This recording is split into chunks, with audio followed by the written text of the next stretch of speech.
Hi, இன்றைக்கி நம்ம வந்து கோங்குரா தொகையில் பார்க்கலாம். கோங்குரா வந்து ஒரு கட் எடுத்து நல்லா வாஷ் பண்ணி வச்சுருக்கேன். ஒரு கடாயில் ஆயில் ஊற்றி, ஒரு ஸ்பூன் உளுத்தம்பருப்பு, 2 பச்சை மிளகா, ஒரு 6-7 காஞ்ச மிளகா போட்டு நம்ம ஃப்ரை பண்ணிக்கலாம். ஃப்ரை ஆகிட்டு இருக்கிறச்ச நான் கொஞ்சம் புளி போட்டுக்கிறேன். ஒரு ஸ்பூன் எல்ஜி பவுடர் போட்டுக்கிறேன். இப்போது அதெல்லாம் ஃப்ரை ஆகிடுச்சு. இப்போ நான் கோங்குராவை போட்டு ஃப்ரை பண்ணுறேன். அதே கடாயில் போடலாம். ஆயில் கிட்ட வேணாம், இருக்கிற ஆயிலே போதும். சிம்மில் வச்சு நல்லா ஃப்ரை பண்ணணும்.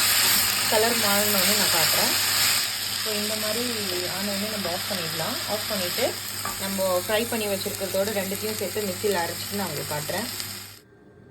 இப்போ இந்த மாதிரி நான் அரைச்சி வச்சுருக்கேன். ரொம்ப ஸ்மூத்தாக அரைச்சிடக்கூடாது, கொஞ்சம் நம்ம நரன்னு அரைக்கணும். ஒரு ஸ்பூன் நான் தண்ணி ஊற்றி அரைச்சிருக்கேன். ரொம்ப தண்ணி ஊற்றக்கூடாது, ஒரே ஒரு ஸ்பூன் போதும். இப்போ நம்ம கடாயில் ஃப்ரை பண்ணலாம். இப்போ நான் கடாயில் எண்ணெய் ஊற்றி கோங்குராவை போட்டேன். ஒரு ஸ்பூன் சால்ட் போட்டு நான் அரைச்சேன். ஒரு கட்டுக்கு நான் ஒரு ஸ்பூன் போட்டிருக்கேன். நீங்கள் அதுக்கு தகுந்த மாதிரி மாற்றிக்கலாம். இப்போ நம்ம ஃப்ரை பண்ணலாம். சிம்மில் வச்சு தான் நம்ம குக் பண்ணணும். இதை அவ்வளோதான், நல்லா குக் ஆகிடுச்சு. ஒரு 10 மினிட்ஸ் நம்ம சிம்மில் வச்சு குக் பண்ணணும். நல்லா இந்த கலர் வந்த உடனே நம்ம ஆஃப் பண்ணிடலாம். இப்போ நம்ம பிளேட்டிங் பண்ணிட்டு காட்டுறேன். அவ்வளோதான், கோங்குரா ரெடி. இப்போ ரைஸில் போட்டு நம்ம ஒரு ஸ்பூன் நல்லெண்ணெய் ஊற்றி சாப்பிட்டா செம்மையாக இருக்கும். நீங்களும் உங்கள் வீட்டில் ட்ரை பண்ணுங்கள். தேங்க்யூ.